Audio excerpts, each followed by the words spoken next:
Hi everyone, so welcome to this video. In this video, I'll be showing you a fast way to copy your dataset from Tableau to an Excel sheet.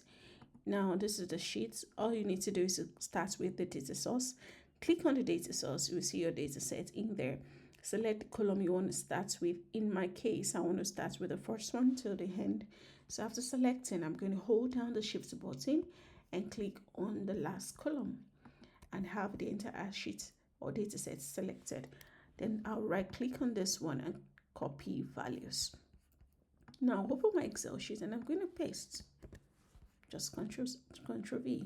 So now I have my data set in here. But what you need to do is data validation. You need to validate what you've copied to see if it's in the right format or exact format. So I have the renter ID as a first column.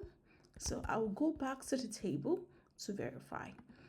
I noticed that this was split because the first one is like 58 million and I have 58 in here. So apparently Excel identified the commas as a separator. So it separated the values based on that, if you noticed.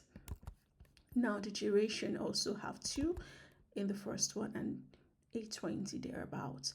So I need to join these 3 columns to validate. So I needed to point that out for you that you need to validate after copying. Now, when we get to me selecting different columns, not necessarily everything, you just simply select the column you want to start with and you hold down the command key because I'm using Mac. If it's a Windows, it'd probably be a control key. Select the other ones. You can see it's not highlighting everything. I just want these 3 columns. I'll right click again and say copy. Go back to my Excel and paste. Now it's also having the same issues. You can see 2000 here has been separated. Now you can also see that when I go to 780, I do not have any separators. I have my data intact. So I just want to confirm again if you didn't copy the duration MS.